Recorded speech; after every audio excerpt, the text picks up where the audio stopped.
Assalamualaikum warahmatullahi wabarakatuh.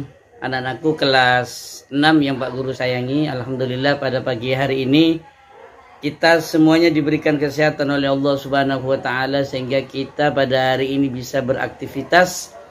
Salah satu di antara aktivitas yang kita lakukan pada pagi hari ini yaitu kita bisa ikut melakukan kegiatan pembelajaran pada hari ini yaitu akidah akhlak.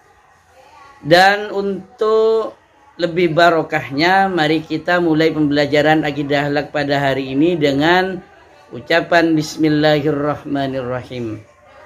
Adapun tujuan pembelajaran yang akan kita bahas pada pagi hari ini yaitu agar kalian dapat memahami apa yang dimaksud dengan sikap adil dan juga bijaksana. Apa manfaatnya adil dan apa manfaatnya bijaksana, sehingga kalian dapat mempraktekkan dalam kehidupan sehari-hari pentingnya sebuah sikap adil dan pentingnya sebuah sikap bijaksana. Nah, anak-anakku yang Pak Guru sayangi, minggu yang lalu kita sudah membahas tentang pemaaf, ya, sikap pemaaf dan juga sikap tanggung jawab. Pada hari ini kita akan lanjutkan yaitu akhlak terpuji di kelas 6 ini di semester pertama, yaitu tentang sikap adil dan juga sikap bijaksana. Adil. Adil merupakan salah satu bentuk sikap terpuji atau yang kita kenal dengan akhlak mahmudah. Adil telah dicontohkan oleh baginda Kanjeng Nabi Muhammad sallallahu alaihi wasallam dari berbagai perbuatan beliau dalam kehidupan sehari-hari. Adil artinya satu, ya. Jadi adil itu memiliki 3 arti. Yang pertama, adil berarti sama. Yang kedua, adil berarti seimbang.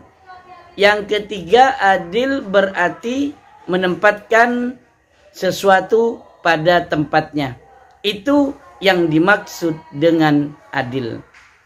Nah, anak-anakku yang Pak Guru sayangi, adil yang pertama yaitu adil dalam artian seimbang, ya.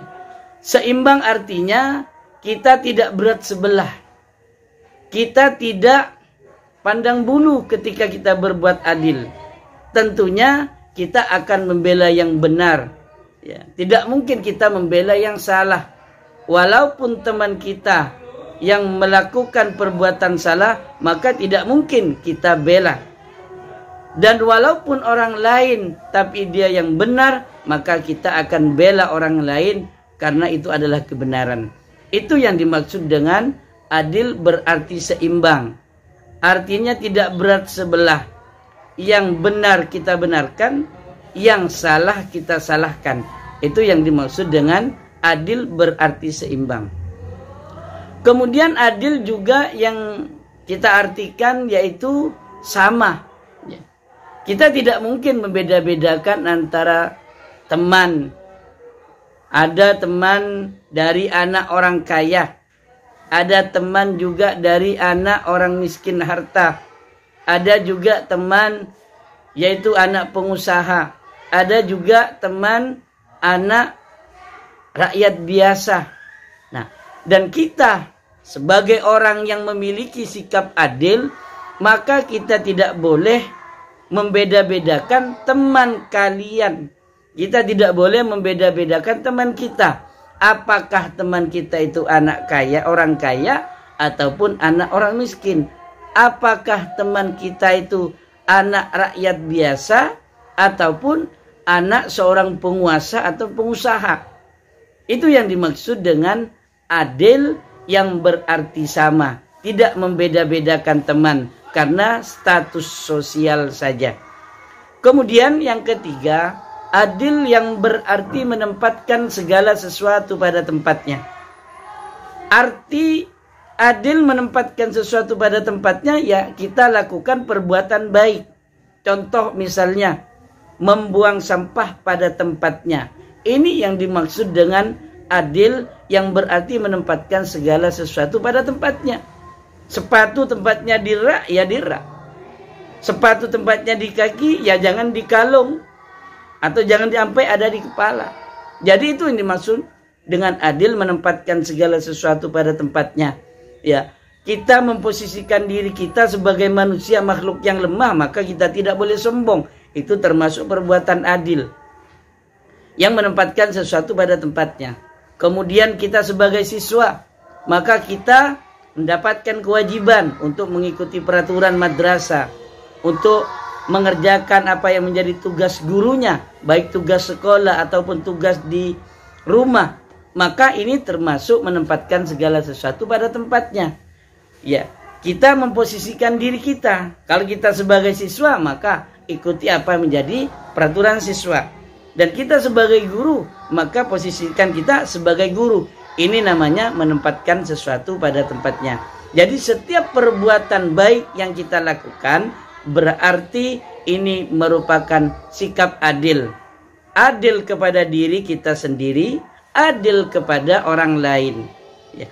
Kalau adil kepada diri kita sendiri, yaitu berbuat baik untuk diri kita sendiri. Seperti olahraga, adil kepada diri kita sendiri. Menjaga kesehatan dengan baik, berarti adil kepada diri kita sendiri. Adil kepada orang lain, bagaimana perilaku kita, sikap kita baik kepada orang lain. Ini namanya adil kepada orang lain. Adil kepada Allah, maka tentunya kita melaksanakan apa yang perintahkan oleh Allah. Dan kita tentunya ketika kita berbuat adil kepada Allah, maka kita akan meninggalkan larangan Allah Subhanahu wa taala. Nah, anak-anakku yang Pak Guru sayangi, di dalam surat Al-Maidah sudah dijelaskan ada larangan, ya. Apa larangan untuk orang yang tidak berbuat adil? Wala yajrimannakum syana'anu qaumin hatta alla ta'dilu. Jadi jangan sampai kita berbuat tidak adil kepada orang yang tidak kita senangi. Ini namanya tidak seimbang. Ini namanya pilih kasih. Jangan sampai ketidakadilan itu kepada orang yang tidak kita senangi. Kemudian a'dulu huwa aqrabul littaqwa. Ingatlah bahwa adil itu sebenarnya pada hakikatnya dekat dengan ketakwaan. Kalau kita ingin sikap kita, perbuatan kita selalu mencerminkan ketakwaan, maka jangan tinggalkan sikap adil dalam kehidupan sehari-hari. Nah, anak-anakku yang Pak Guru sayangi, mengapa kita harus bersikap adil? Adil ini merupakan suatu bentuk sebagai perwujudan rahmatan lil alamin. Kalau kita ingin jadi manusia yang merupakan pemimpin di muka bumi ini, maka berbuat adillah. Supaya apa yang kita pimpin di muka bumi ini baik, maka kita harus melakukan sikap adil sehingga menciptakan rahmatan lil alamin, menciptakan perdamaian,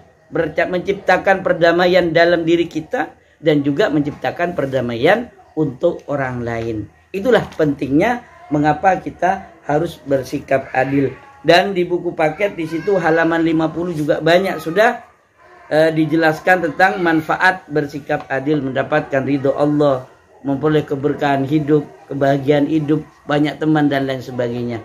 Jadi inti kenapa kita harus bersikap adil, agar kita dapat mewujudkan rahmatan lil alamin. Kita sebagai manusia yang merupakan khalifah, maka harus bisa mewujudkan rahmatan lil alamin, yaitu dengan jalan bersikap adil. Kemudian berikutnya bijaksana. Apa itu bijaksana? Bijaksana adalah perbuatan yang selalu mengedepankan ilmu pengetahuan, pengalaman, dan juga hati nurani manusia. Ya. Jadi kalau kita setiap tindakan perbuatan kita mengedepankan pemikiran kita, pemahaman kita, ilmu kita, juga mengedepankan hati nurani kita sebagai manusia, maka insya Allah perbuatan kita akan selalu bermanfaat. baik bermanfaat kepada diri kita sendiri, lebih-lebih perbuatan yang kita lakukan akan bermanfaat kepada orang lain. Jadi orang yang bijaksana tentunya ketika setiap tindakannya itu selalu berpikir terlebih dahulu. Ya, ketika mau bertindak maka berpikir terlebih dahulu, apakah tindakan ini bermanfaat atau tidak? Apakah tindakan ini yang kita lakukan dapat merugikan orang lain atau tidak? Itu pikir dulu. Sesuai dengan pikiran kita, pemahaman kita, ilmu yang kita miliki, dan juga pengalaman kita. Dan hati nurani ini. Baru ketika setelah kita pikir, maka bertindaklah. Sehingga tindakan kita itu tidak menjadi tindakan yang di luar batas. Ya. Artinya tindakan itu bersama dorongan setan, dorongan hawa nafsu. Nah, anak-anakku yang Pak Guru sayangi, apa sih yang harus kita lakukan sebagai bentuk kita bersikap bijaksana? Maka yang pertama yang harus kita lakukan, kita harus bisa menjaga emosi. Jangan sampai mudah marah. Ketika kita mendengar sesuatu atau terjadi sesuatu kepada kita, maka jangan ditanggapi dengan emosional. Tanggapilah dengan bijak, yaitu dengan berpikir terlebih dahulu. Ya, diolah terlebih dahulu. Jangan langsung ketika ada sesuatu yang terjadi kepada kita, hubungan yang tidak baik, kita telan mentah-mentah. Jadi kita tidak boleh egois juga. Ya, ketika kita bijaksana tidak mungkin kita bersikap egois, menang sendiri, paling benar sendiri, menjadi pendapat orang lain keliru, pendapat kita itu paling benar. Itu tidak benar. Ya. Jadi orang yang bijaksana, dia tidak akan merasa menang sendiri, merasa benar sendiri, atau dikatakan dengan egois. Jadi orang yang bersikap akhlak bijaksana, maka dia akan mengedepankan hati nuraninya. Apa hati nurani? Bentuk kasih sayang. Kasih sayang yang diutamakan. Makanya ketika kita ingin bijaksana, maka biasakan diri ini bersikap kasih sayang kepada orang lain tanpa pandang bulu, tanpa melihat apakah orang itu anak orang kaya atau orang miskin atau lain sebagainya. Kemudian kita selalu berupaya dalam diri kita untuk selalu berbuat kebaikan. Itulah sikap orang yang bijaksana. Nah, anak-anakku yang Pak Guru sayangi, kemudian manfaatnya. Manfaat orang yang bijaksana luar biasa. Ya, kalau kita lihat di buku paketnya, di situ dapat, ya, kita baca, dengan ketika kita bijaksana, maka tentunya apa yang kita lakukan, kewajiban yang kita lakukan itu akan dilakukan dengan baik. Jadi apa yang kita lakukan itu akan selalu perbuatan yang baik. Ya. Kewajiban yang ada pada diri kita akan dilakukan dengan baik, dengan benar. Itulah sikap orang yang bijaksana. Tentunya orang yang bijaksana ini akan mendapatkan ketenangan hati, ya, dalam kehidupan kita. Tentunya di alam semesta ini akan kita merasa tenang, tidak terbebani, ya, tidak akan ada masalah dengan orang lain, karena sikap kita selalu menunjukkan kebaikan. Sebagaimana yang telah dicontohkan oleh baginda Nabi. Ketika itu baginda Nabi berada di tengah-tengah permasalahan. Jadi ketika Ka'bah direnovasi, kemudian setelah selesai direnovasi, kemudian untuk meletakkan Hajar Aswad ini luar biasa, terjadi perebutan, ya, sampai mau terjadi perang suku. Akhirnya baginda Nabi lah yang menjadi penengah. Baginda Nabi membuat kebijakan. Apa yang kebijakan yang dikeluarkan oleh baginda Nabi? Yaitu beliau bermusyawarah. Jadi para ketua suku, ketua kabilah itu disuruh pegang kain. Jadi ada selebar kain dan ujung-ujungnya itu dipegang oleh para kepala suku. Dan diletakkanlah, ya, Hajar Aswad di tengah kain tersebut. Maka dia bareng-bareng bawa Hajar Aswad itu untuk diletakkan ke tempat semula, yaitu di Ka'bah. Jadi ini bentuk bijaksana baginda Nabi, yaitu bisa menyelesaikan masalah tanpa ada masalah, tanpa pertumpahan darah, sehingga mereka mengakui kebijaksanaan beliau, ya, mengakui kebijaksanaan baginda Nabi. yaitu merangkul semua kabilah, merangkul semua kepala suku, sehingga tidak lagi menjadi peperangan atau perselisihan. Nah, anak-anakku yang Pak Guru sayangi, coba kalian buka buku paketnya, yaitu pada halaman 56 kita bahas. Nomor 1, mengapa seorang pemaaf lebih mulia daripada orang yang meminta maaf? Karena orang pemaaf itu memiliki jiwa besar. Orang berjiwa besar siapa? Orang yang memberi maaf kepada orang lain. Jadi orang yang memberi maaf kepada orang lain itu memiliki jiwa besar. Siapa orang yang kuat? Bukan berarti orang yang kuat adalah orang yang kuat mengangkat benda. Orang yang kuat adalah orang yang kuat menahan hawa nafsu atau emosi. Maka orang yang memaafkan kesalahan orang lain berarti dia telah bisa menahan emosinya.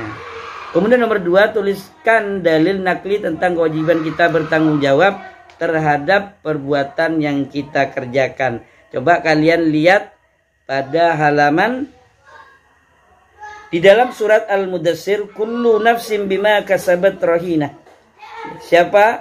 Setiap orang bertanggung jawab atas apa yang telah dilakukannya. Bahkan baginda Nabi mengatakan di dalam hadisnya, kullukum ra'in wa kullukum mas'ulun an ra'iyatihi. Jadi kalian semua adalah pemimpin dan kalian akan diminta pertanggungjawaban atas apa yang kalian pimpin. Jadi ada 2 dalil, dalil hadis dan juga dalil Al-Quran, yaitu surat Al-Mudassir ayat 38. Kemudian nomor 3, apa yang dimaksud dengan larangan kita berpihak kepada siapapun dalam menegakkan keadilan? Nih, ini tentang adil. Di sini dijelaskan, wala yajrimannakum syana'anu qaumin ala alla ta'dilu. Jadi jangan sampai ketidakadilan itu terjadi kepada orang yang tidak kita senangi. Berarti ketidakadilan yang kita lakukan itu diberikan kepada orang yang tidak kita senangi, maka disitulah bentuk ya sikap tidak adil kita, bentuk sikap dolim kita. Ya. Bagaimana cara agar kita mampu menjadi orang yang bijaksana dalam kehidupan kita? Agar kita menjadi orang yang bijaksana, maka kita harus bisa menjaga emosional kita. Kita harus bisa menjaga jangan sampai egois. Kita bersikap bijaksana, maka kita harus bersikap kasih sayang dan selalu melakukan kebaikan untuk orang lain. Kemudian nomor 5, apa yang akan kita peroleh jika kita mampu menjadi manusia yang bijaksana? Insya Allah kita akan termasuk orang yang melanjutkan apa menjadi misi baginda Nabi, yaitu sebagai rahmatan lil alamin, yaitu membawa kebaikan, ya, kebaikan di dunia ini, baik kebaikan kepada diri kita sendiri, kebaikan kepada orang lain, dan kebaikan kepada lingkungan. Insya Allah kalau kita berbuat adil, bijaksana, maka apapun yang kita lakukan akan selalu bermanfaat. Dan mudah-mudahan pembelajaran kita di materi akhlak terpuji ini, akhlak mahmudah ini akan mengajarkan kepada kita, yaitu mulai dari sikap pemaaf, kemudian tanggung jawab, kemudian adil, dan juga bijaksana. Insya Allah ini akan membentuk karakter kita untuk menjadi karakter yang lebih baik. Insya Allah dengan kita bijaksana, apapun yang kita lakukan akan yang terbaik. Karena bijaksana ini merupakan bentuk dari sikap kebaikan, jujur, pemaaf, tanggung jawab, adil, semuanya terangkum dalam sikap bijaksana. Demikian dari Pak Guru, kurang lebihnya mohon dimaafkan. Wallahul muwaffiq ila aqwamit thoriq. Wassalamualaikum warahmatullahi wabarakatuh.